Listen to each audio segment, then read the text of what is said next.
It's always a pleasure to be sitting with this group.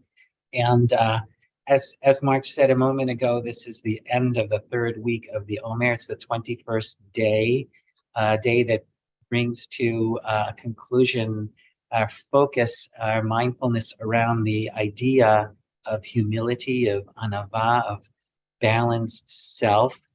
And so I thought I'd like to begin with a little bit of a chanting together this afternoon. And the chant that I want us to do is Shefa Gold's Ozi V'Zimrat Yah, particularly in connection with this time of the Omer, because when Shefa explains her intention for this chant, she says that when I chant Ozi, my strength, I find and express my strength, my will, my effort, my desire.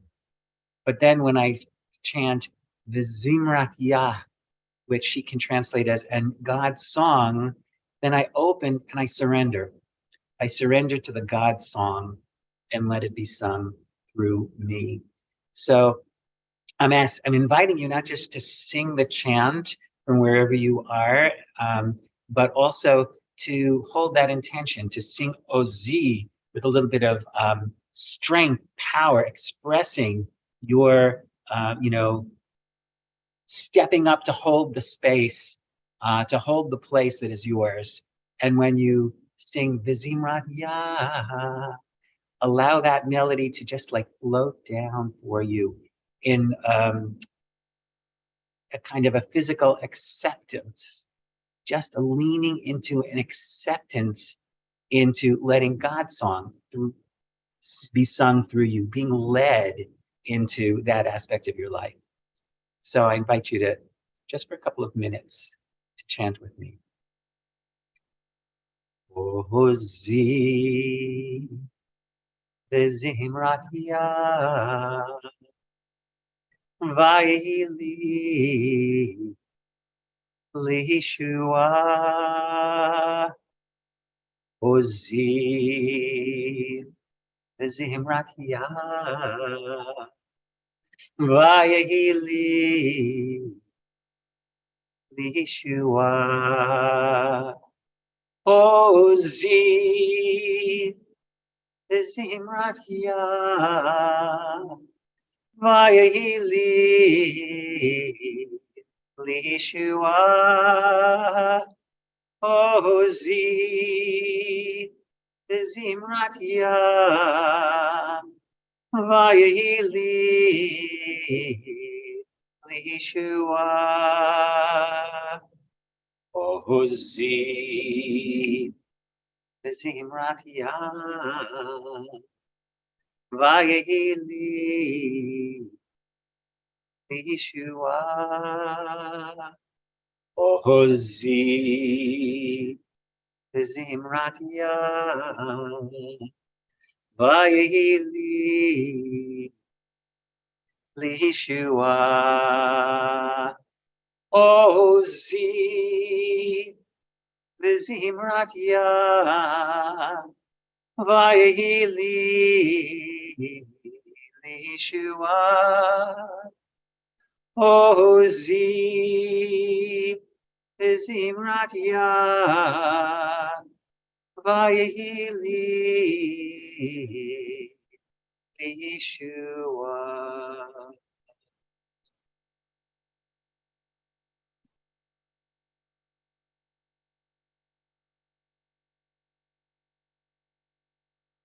Allowing yourself to feel the reverberation of the chant in the body. Notice where is the Ozi, stepping up, the ownership. Where is the Zimrat Yah, the leaning into a power that is not yours.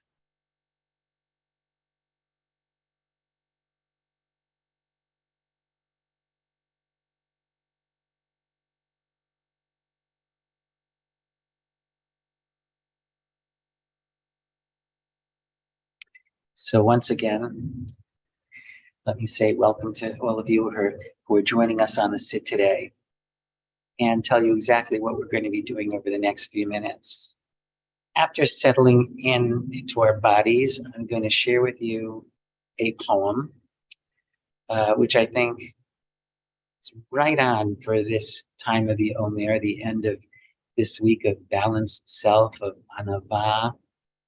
And then from there, we'll go into a period of silence, and I'll end that silence with a bell, at which point I'll read you the poem a second time. But first, let's begin by settling in. I invite you to find a place in your seat where you feel both comfortable, relaxed, and also alert, paying attention to what it feels like right now in this moment in this body, noticing how you've chosen to rest your arms, noticing your posture. See if you can pull yourself up just a little bit more dignity.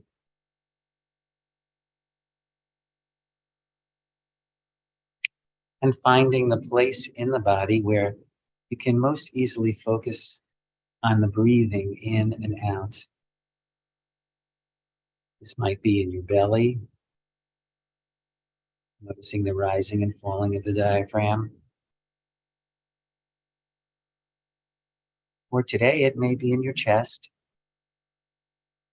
expanding and contracting with each in-breath and out-breath.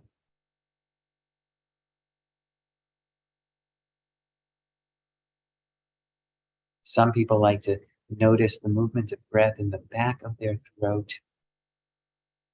You might explore that for the next couple of breaths.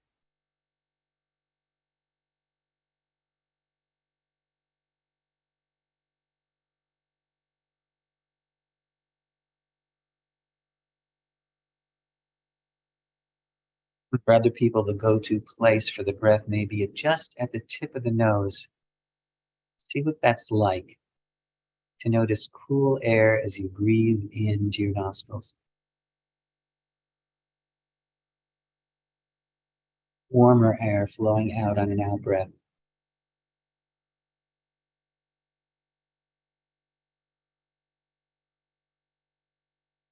Finding the place that's comfortable for you, that's interesting.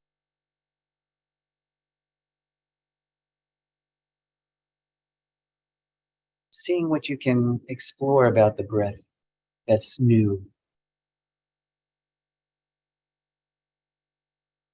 Are they short? Are they long? Can you catch the moment at the bottom of an out-breath, just as it turns into an in-breath?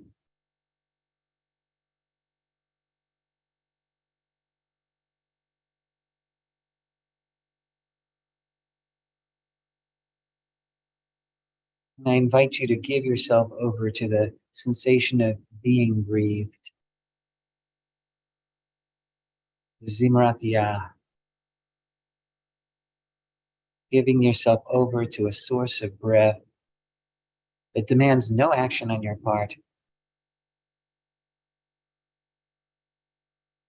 Just noticing, wonder, gratitude for this breath, this neshima.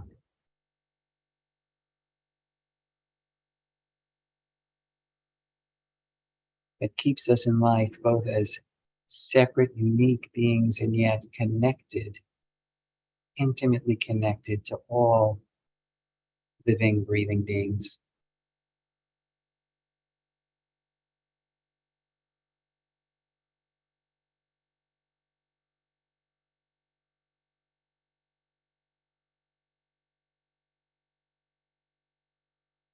The poem I want to bring to you today is a poem by Alison Luterman called "Because Even the Word Obstacle is an Obstacle."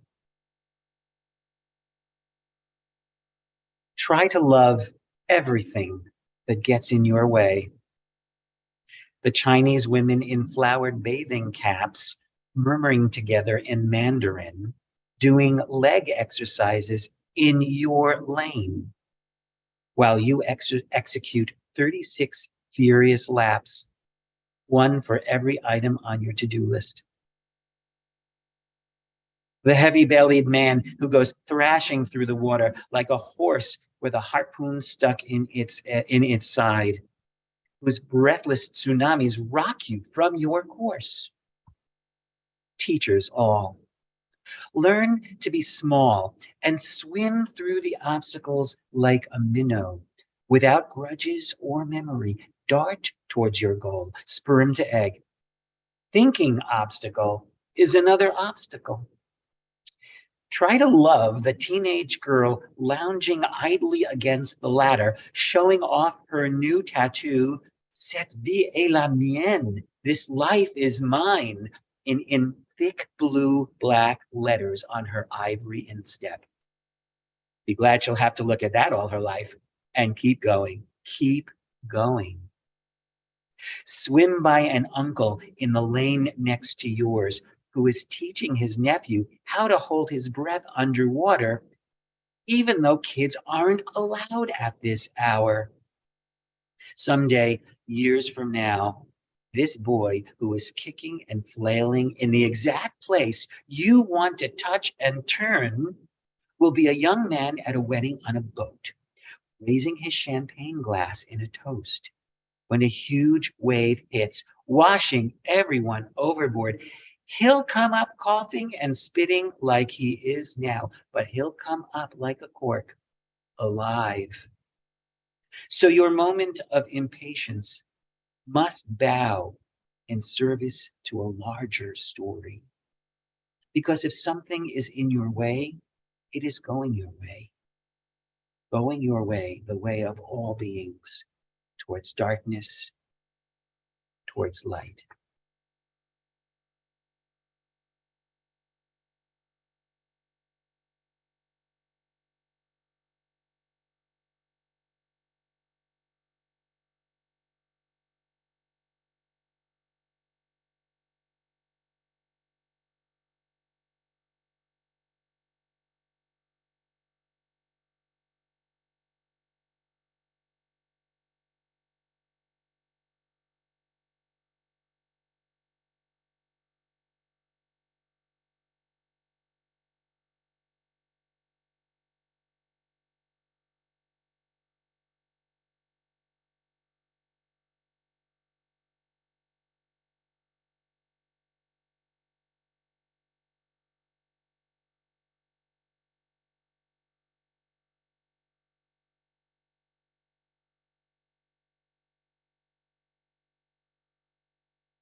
Try to love everything that gets in your way.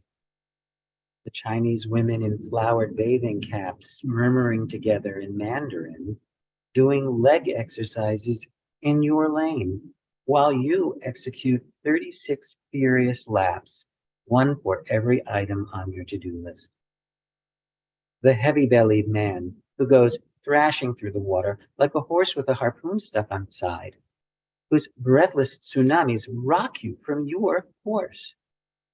Teachers all, learn to be small and swim through obstacles like a minnow, without grudges or memory. Dart toward your goal, sperm to egg. Thinking obstacle is another obstacle. Try to love the teenage girl lounging idly against the ladder, showing off her new tattoo, that vie est la mienne, this life is mine, in thick blue-black letters on her ivory instep. Glad she'll have that to look at all her life. And keep going. Keep going. Swim by an uncle in the lane next to yours who is teaching his nephew how to hold his breath underwater, even though kids aren't allowed at this hour. Someday, years from now, this boy who is kicking and flailing in the exact place you want to touch and turn will be a young man at a wedding on a boat, raising his champagne glass in a toast when a huge wave hits, washing everyone overboard. He'll come up coughing and spitting like he is now, but he'll come up like a cork, alive. So your moment of impatience must bow in service of a larger story.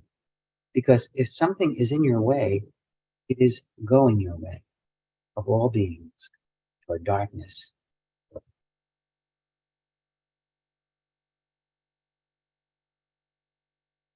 Mark, I'll turn this over to you. Thank you so much, Dan. Rabbi Dan Liben. Friends, we seal the practice as we do each day by offering an opportunity for those of you who are in mourning, observing a yard site, or if it's your custom to join in the mourner's Kaddish, to do so. And if you're not reciting Kaddish, to please stay present for those who are. Offer your support, compassion, create a minyan of comfort. Thanks to Jet, who's holding our space, for sharing the words of the mourner's Kaddish on the screen. You can put the name or names of those you're remembering and honoring today in the chat box now or after we recite Kaddish. And I invite you to join me by rising in body or in spirit. And you can, if you wish, you can unmute at this time.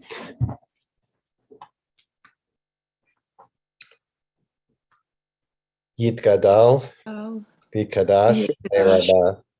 Yama, Divra, Kirute, Yamli, Kadash Rabba Yechon, Malchute Yamechon, Yamles Malchute Ayechon Yom Amen. Amen. Yehi Shmei Rabba Mevarach Olam Yitbarach V'Yishtabach Yifar V'Yishtamam V'Yisei Yifar V'Yisei Hadalal Shmei Te Kudashah Enriched Emil Brikata Ishrata Bishkota Benichemata Yishmarabba Min Shemaya Amiran Rabba Samarabba Samarabba Min Shemaya Bechaim Yakol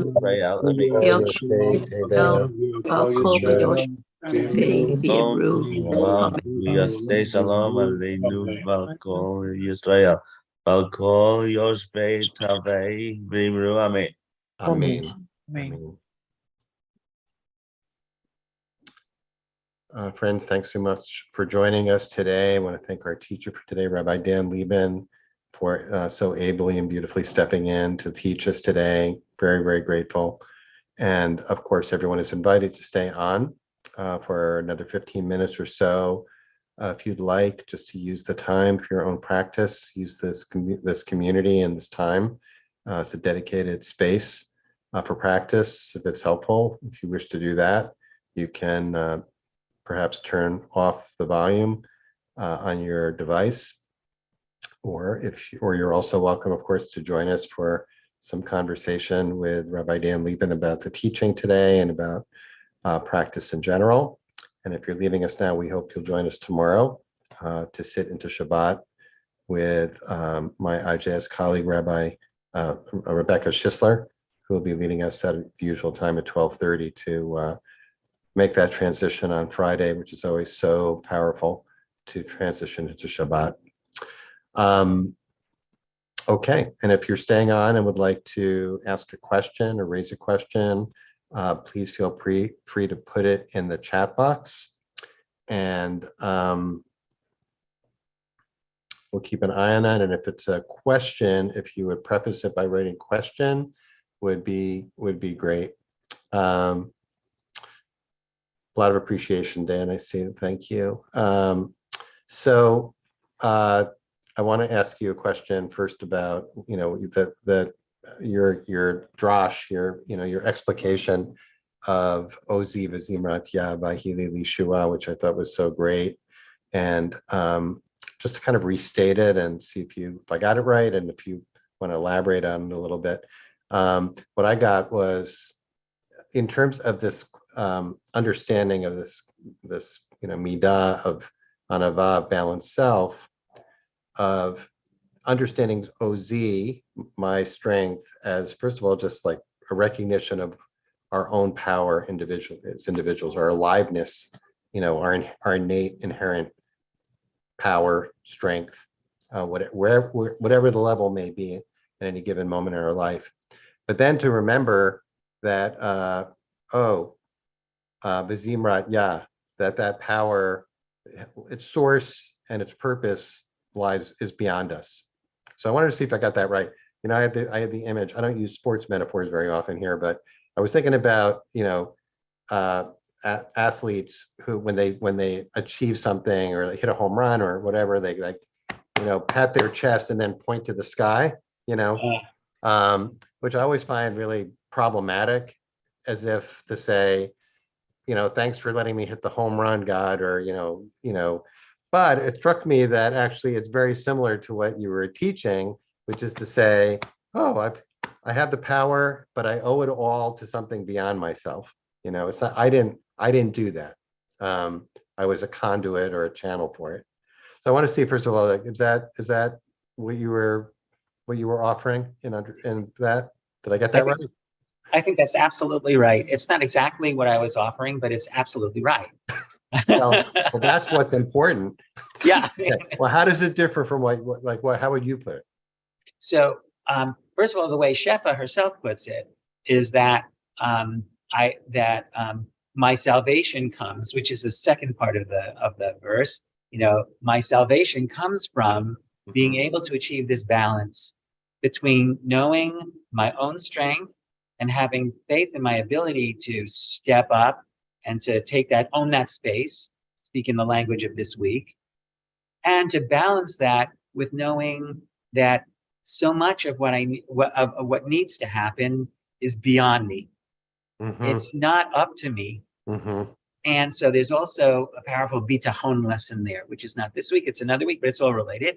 Yeah. It's a very powerful bitachon lesson, that when I know that there's what I can do, my power, and I can trust that, and at the same time know that there's much that's beyond my control, and trust that and lean into that, that's where my salvation lies. And if you think about the fact that the verse comes from the Shirat Hayam, that this is what it took to cross the Red Sea. It's to know, I can do this, I can walk up to my nose in water, and at the same time, I know that some of this is beyond me. It's not about the swimming lessons I had or didn't have in my life. It's about something else. It's about another power. Okay, thank you. Now I got it. Okay. And that explains the transition to the poem, which is about all these different moments, even in telescoped into a small, swim in the pool, of moment after moment of recognizing this larger story unfolding, right? I'm going to put in the link to the poem back in the chat as well. So I wanted to invite you to say a little bit more. This is a really good question, as always, from Lori, which I'm going to get to in a moment, but I want to invite you to say a little bit more about this idea, because I think it's very powerful. And I want to invite you to talk about it in terms of mindfulness meditation practice, like how we do this. The idea that the obstacle, the idea of an obstacle is itself an obstacle, right? Because obstacles keep coming up as we're sitting here to our intention to be present, right? And they present as annoyances, just like these different characters in the pool. Just one annoyance after another. Like, oh, why are you bothering me about what I have to make for dinner? Oh, why are you I'm trying to meditate here, right? So how would you describe? Because this is about not only learning how to deal with the obstacles, but learning how to love the obstacle, love them. Yeah. So it's like, every time you bring one of these obstacles that you've had in meditation or in life to your meditation teacher, she will say, oh, great opportunity for practice. So the ability to look at every obstacle in life, that person in the lane next to you in the pool who's just not paying attention to your needs, and to be able to transform that into great opportunity for noticing, great opportunity for practice. That's part of the key. I mean, I think that's part of the relationship to the practice. Because the obstacles are always going to come up, and they're always going to come up because we have egos. And we have our expectation of how things are supposed to arise. Now, sometimes unfold. So sometimes in meditation, what happens is the obstacle is an internal obstacle. We, instead of directing our anxiety and our upset outward to a guy next to us or a girl next to us, we direct it inward. How come I can't keep my mind settled? Or how come this unsettling thought keeps coming up? So we're creating the obstacle. And then we realize in meditation that it's not an obstacle. It's coming up because it needs to be seen. And at the very least, it's an opportunity for noticing that I've shifted my attention away from my intention, and that I can be compassionate with myself. And by noticing that, just by noticing it, be compassionate. This is the way a human being works. This is the way my head works. And it's an opportunity for compassion. And therefore, it's good practice. It's all good practice. We never have to focus on it as an obstacle. Because once it becomes an obstacle, then we can no longer ask ourselves the question, where is God in this? What opportunity is arising for me to notice something deeper? All right, I've got a follow-up question for you on that, but let me share Lori's question. Lori always raises good questions. There's a lot of great stuff in the chat here too as well. In the powerful poem, the phrase, that tattoo, "Cette la vie est la mienne," this life is mine, as a tattoo touched me so deeply. Would you please speak to the anava, the right sizing between making ourselves small and agile to dart like a minnow versus owning and prioritizing ourselves in our lives to understand and honor our own dreams and take our seat at the table of our lives? I think maybe an answer to that is really going back to Ozi, Zinratya, that both are true, and the right sizing is in knowing that there are times in proclaiming, this is my life and it's my own. And then probably as soon as we do it, we should probably say, and yes, but. And that's, we're always, not only are we always going to have that thought, but it's probably a good thing that thought is always going to be part of our toolbox, because sometimes we need it. But if that's all we've got walking around, tattooed with it.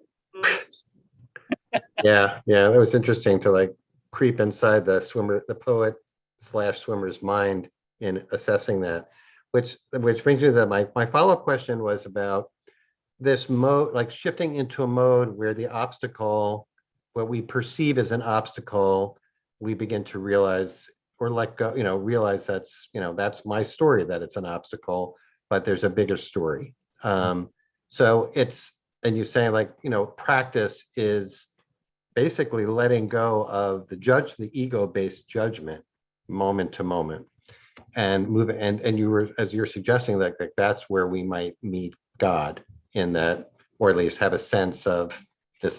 So the follow-up question is, what place does judgment have in this?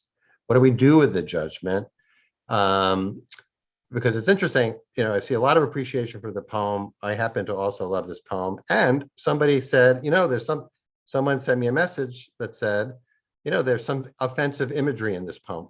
There's some problematic aspects, at least, and I imagine others may also have experienced that. So it said, my initial instinct was to say, great opportunity for you to practice, right? You who are raising the objection, right? But the other part of me say, like, maybe got a point here, so that raises the question about, like, what do we do if we're working on kind of suspending the judgment, right? What role does it play? Or do we just suspend it temporarily and then move into a different mode of, where judgment has its place? I suppose that what you just said is correct, that obviously we're not in meditation mode 24 hours a day. There are times when we want to use our critical thinking, and we're grateful that we have critical thinking, and we can look at the poem and say, Luderman uses some imagery here that's problematical for me in the year 2023. Right. And I can realize that. And that's good to think about, and it's good to realize that. But then it may also be good to think about, am I focusing on that in a way that's getting in my way of appreciating, of internalizing a message I'm supposed to be hearing? Mm-hmm. Sometimes I throw out my very good judgments as a way of deflecting my my need to actually listen to something that may be upsetting to me too. So it's just interesting to notice. There's no definitive right or wrong here. It's just, but the bottom line is to notice when it's coming up, and then have that conversation with yourself. This judgment is rising. It's rising because of my social and political convictions as a person living in my time and place. Listening to a poem that was written even a quarter of a century ago might already make it difficult for me. Or is something else going on? And if something else going on, can I think about that? Yeah, I mean, I guess this suggests itself as another example of a balance, right? Of yes, there's something here to look at, right? And there's this, and also I can be humbled in the sense of recognizing that my perspective, this is my perspective, but it's not the whole story. I'm not God, right? And I don't, so it can temper the judgment or suspend it enough to be able to hold the judgment, but to hold it with some humility, I guess, right? I think this is maybe why a lot of mindfulness teachers laugh a lot. Right. Why? So say more about that. Why is that? I think because you come to a place in the practice where you learn to take lightly even the judgments that you hold to be righteous and serious and valid, that everything has to be held more lightly than we think. Are we laughing with ourselves or at ourselves? I think with, maybe a touch at, but then that sounds punitive. I don't like that. So let's say laughing with. Yeah, I would agree. And I'd say that, you model that beautifully, Dan. Thank you. I really I've always appreciate it so much. This was great. So maybe, how about if we end with another round of the chant, if that's okay with you? I think that's great. Yeah. I saw that we're saying, it's interesting, like, sometimes you're so familiar with something, you just assume everybody knows that. And then people say, like, oh, where do you get that? What's that? That's fantastic. So, yeah. Thank you. Thanks. I want to thank Jet for tracking down the link. Maybe you can put it back in the chat as well, Jet, if you would, for those who might have missed it in the rush of the chat. And I put the link to the poem for people interested in checking out, reading. That's one of my favorites also. I love that one. So thanks, Dan. Why don't we just sit for another minute with the chant? Appreciate it. Love to. Ozi v'zimrat yad v'yehi li lishua. Ozi v'zimrat yad v'yehi li lishua. Ozi v'zimrat yad v'yehi li lishua. Ozi v'zimrat yad v'yehi li lishua.